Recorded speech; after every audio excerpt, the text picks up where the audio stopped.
All right. Good morning, everybody. I want to thank you all for joining me for today's webinar on exploring map overlays. So the goal for today's webinar is to one, create map overlays, two, use those map overlays in a search, and I think the last thing we'll have time to cover will be just going over the pre-created overlays that Flex already has built into our search function. So let's just dive right in. So as always, I'm starting on the Flex dashboard. From here, we will want to go up to the menu up on the top left. And under the preferences section, actually, is where my map overlays is. If you can't seem to find it with your eyeballs, I know in the mornings I struggle quite a bit with finding some of the odd menu items I don't use too frequently. I say just search the menu. Don't be shy. It's okay to search the menu.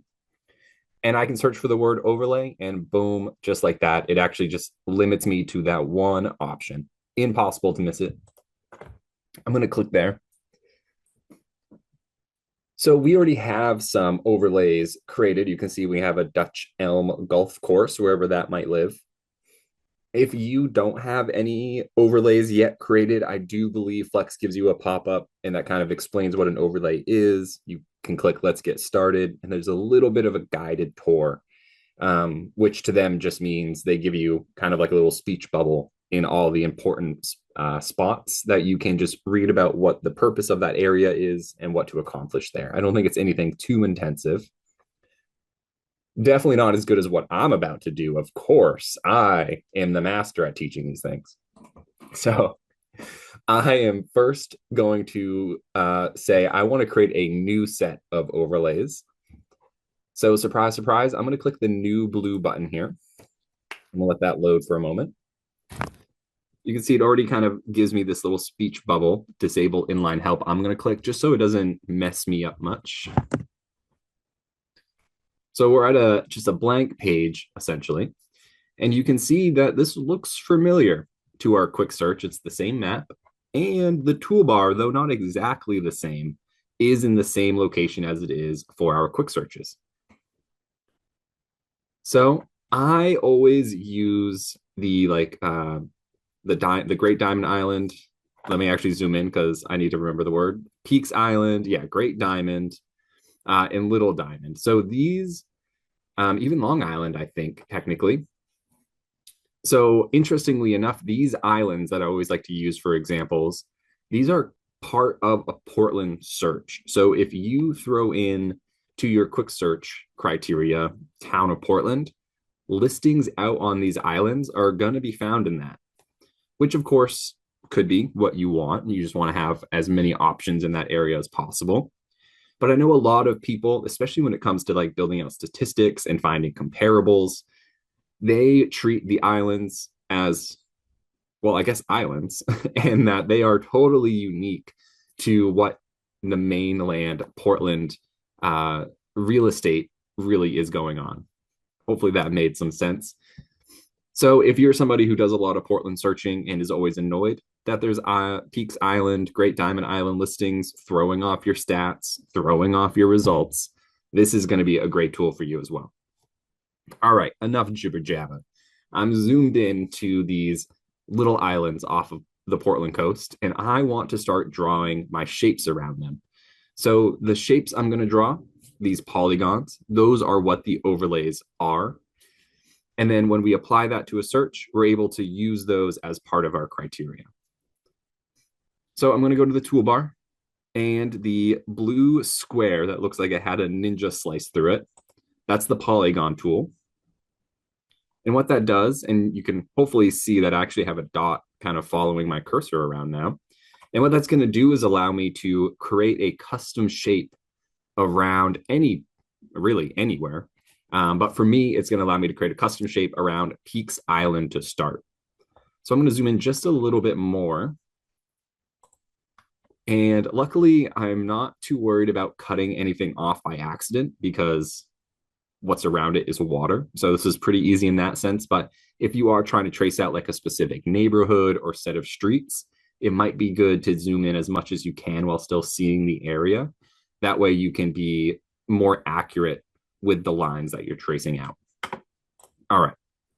So I clicked. I have a line following me. I click. I can change directions. I'm going to go up over this little sub island. I'm going to click here, here, here. How many times can I say the word here? And here. And when I like the shape that I have, I want to double click to lock it in. You can see that it goes from that, I think, purpley color to this not solid, but to like a single blue color now. Over here under the shapes section, if I highlight that, it lets me know what polygon I am referencing when I hover this. I can click and it kind of zooms me in, which I was already kind of zoomed in. Let me actually show you. I can click and it will move me so it's the center of my map is the shape. So it's convenient if you have a bunch of shapes going and you need to just snap back and forth. You can see when I click that, I got that little speech bubble that came up. You can actually just click in the shape once and you also get that speech bubble. Some things that we can do here, or well, you can zoom in a little more. You have a bird's eye, which is a satellite image, and then you can get into Google Street View. I'm not going to go into those too specifically, but we can edit this.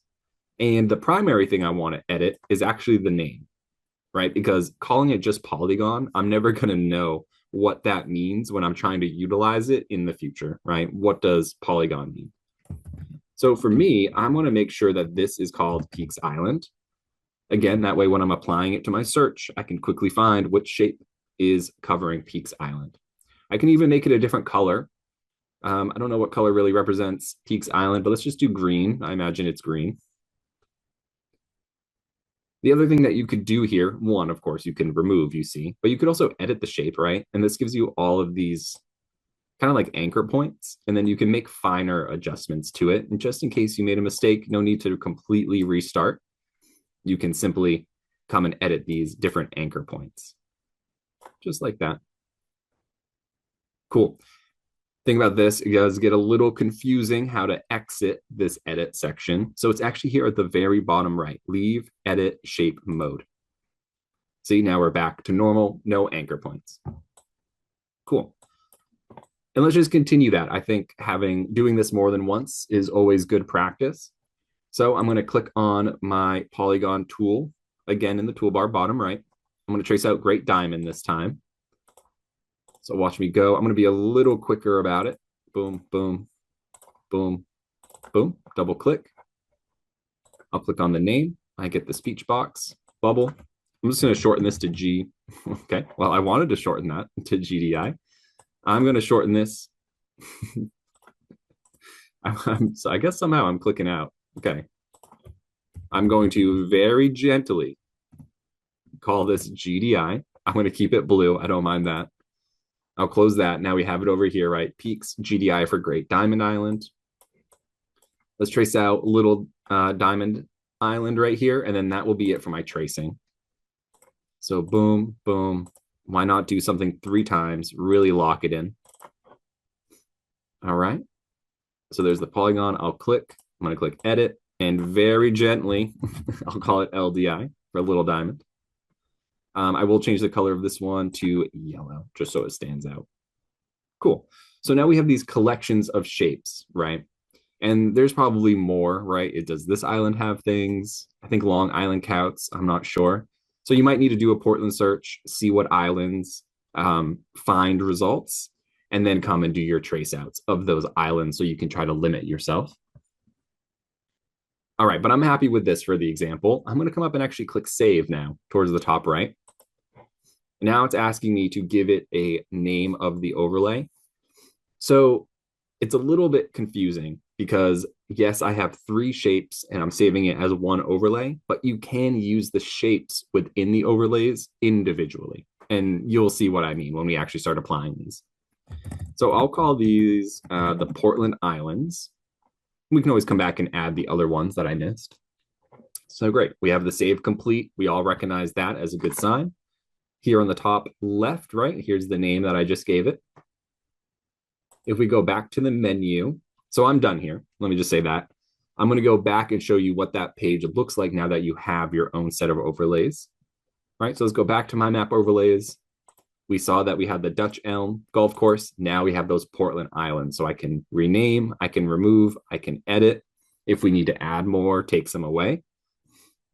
Give to someone is actually a pretty unique tool. I don't see a lot of happening. If you create beautiful overlays of all of the Portland Islands and your coworkers are like, whoa, that's awesome. How do I do that?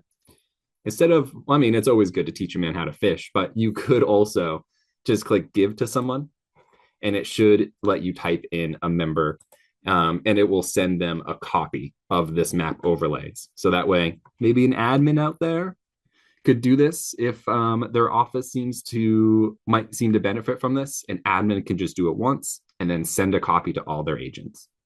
It's fantastic to give to someone. Alrighty. We're moving along. Let's start a quick search. I may have gone a little fast there, but let's actually go into the menu of Flex in the top left and then click quick search under the search header right here. For me, it's the top right. Not everyone has the quick search favorited as a menu item for it to be in their kind of like quick bar up here. If you don't have quick search up here and you think maybe that's easier than going into the menu, it's just an extra click you save yourself. You can just hover over the left side of any of these menu items and you get that kind of outline of a star. You click it, it turns gold. And now you see that I have that menu item in this favorites bar. And I can click off if I don't want something, right? Like my incompletes, we're not agents here. Do I need that? No, not really. And just like that, it's a little more cleaned up to what my day-to-day tasks are. All right, now let's actually get into the quick search. I mean, I was already there, but let's get into it for real.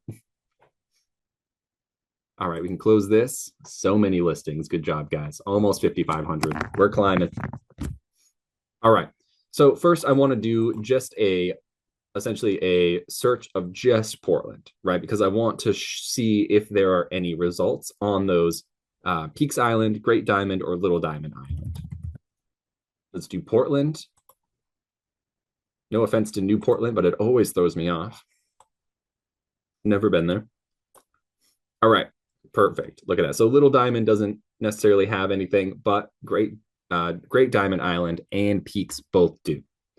Right. So if you're thinking of this of terms of you're trying to find Portland statistics, the listings on the islands, my understanding are kind of throw off statistics for mainland Portland.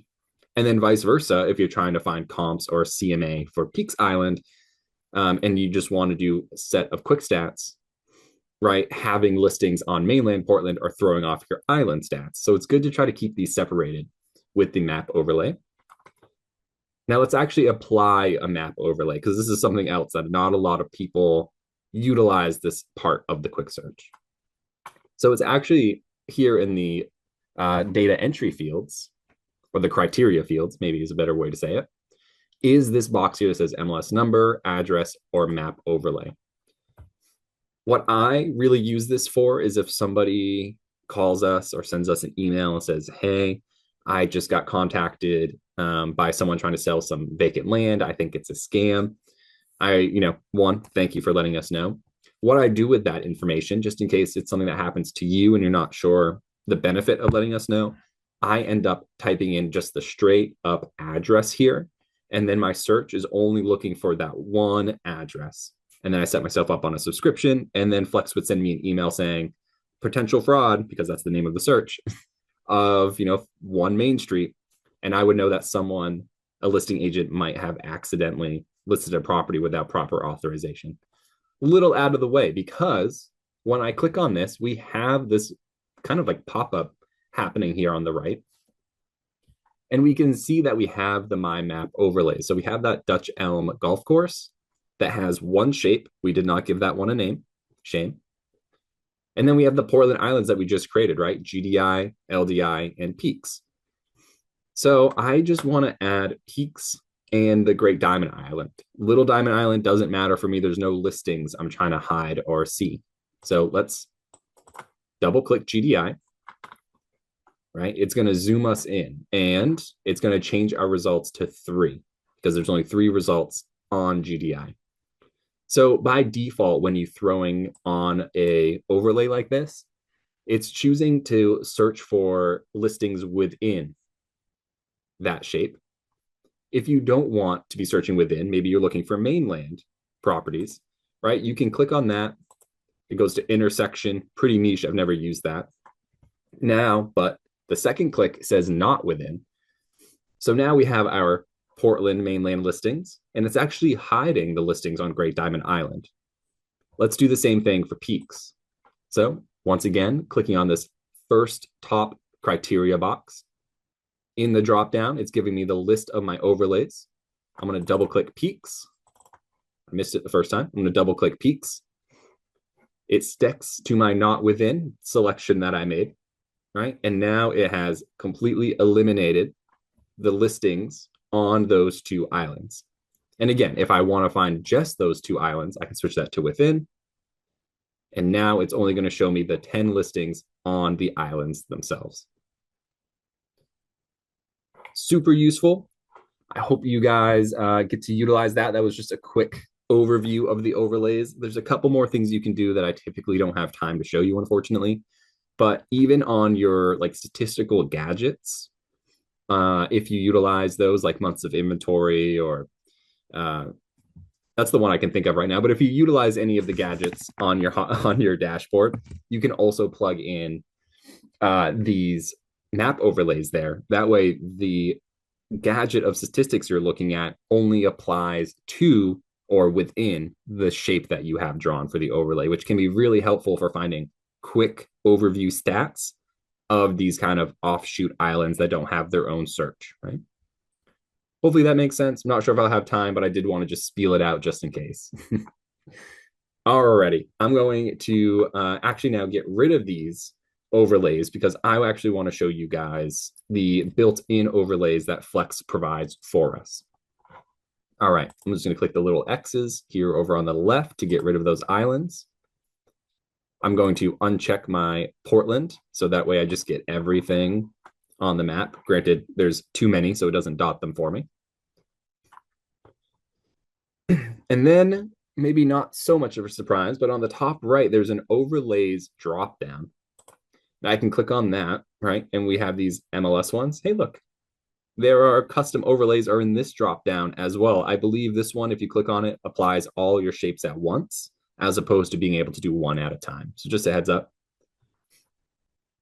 But let's actually kind of go over these MLS ones real quick and see what they have to offer. Maybe something good. So the first one is cities.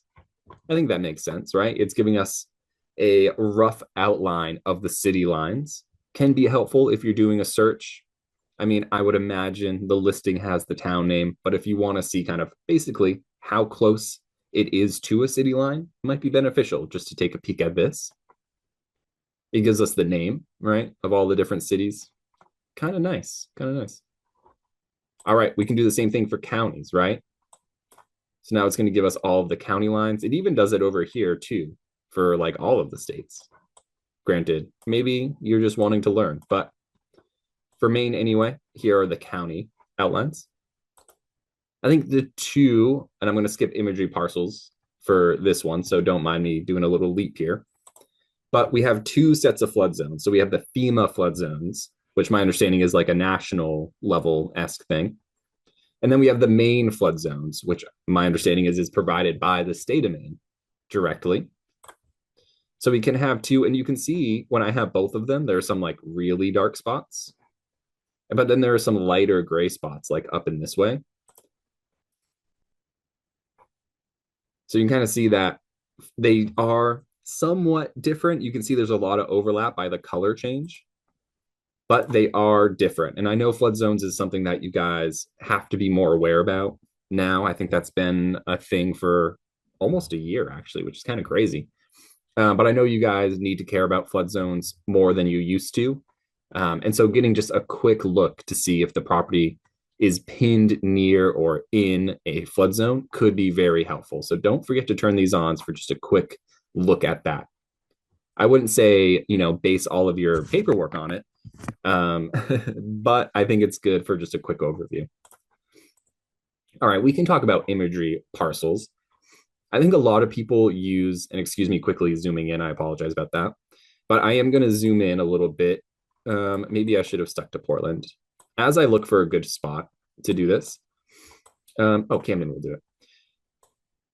So when we're using this map view, so this button up here on the top right, it says map is black with white text. That means that's the view that we're currently looking at the quick search for. So it's giving us this like kind of flat, basically colored map, right? Light green, dark green, and gray to signify cities. Blue is water. Pretty straightforward. If we zoom in enough, right, on the map view, right, we do have these, and I'm going to say estimations again, might not be perfectly accurate, but at least these rough estimations of property lines. You do have another option to view this map, just not in these flat colors, but in the satellite view. And if we zoom in, you can see that it doesn't give us those rough estimated property lines. So that's what the imagery parcels overlay is for. It's to give us those rough borders for the property lines on the satellite view. So you definitely don't need to do it here, right? Because it's kind of hard to even tell. It's just essentially, it's not doing anything. It just makes it darker, which maybe you need. I don't know. But really, imagery parcels gives you the outline of the property, rough property outline for the satellite view. So it could be in handy. I think once you're kind of locked in on a location, it's fun to go to the satellite view and just kind of see how green it is, what's around it, how flat the fields, the trees, etc. And it's still good, even if you're in that view, to see, you know, what that property's lines are. Again, rough estimate. All right, let's go back to the map view because that's how I like to view it. Two more to look at. We have school districts. Let me zoom out a little bit so you can see that. I think this one's really cool. I'm not sure when it would be different than the town line. Maybe like West and North Main, where multiple towns go to the same school. I know that was kind of true in my area as well. So maybe in that sense, you just want to double check which school district the property's in. This is a great way to do that. And last but not least is the zip code layout. Again, we have like, oh, like Lisbon is a good example, right? So Lisbon has two zip codes. Which one is the property that is pinned located in, right? Is it in the left side, apparently, which is 50, or is it in like the Lisbon Falls area, which is 52? Again, should be in the address, right? Written out in the address. But a quick overglance of like a grouping of pins, I think is always helpful. Cool. I'm going to click done there. I'm going to reset. Oh yeah, that is about the time. All right, I'm going to reset and I'm going to say my thank yous because I believe we covered everything, right? We created overlays. We used them in a quick search, and then we discussed the pre-created overlays that Flex has for us. So I think we got through what we needed to in just about 20 minutes. So again, I want to thank you all for joining me for today's webinar. If you have any questions after the webinar ends, please feel free to give us a call at 780-1366, or you can email us at help@mainlistings.com. Thank you guys again. Have a great rest of your day.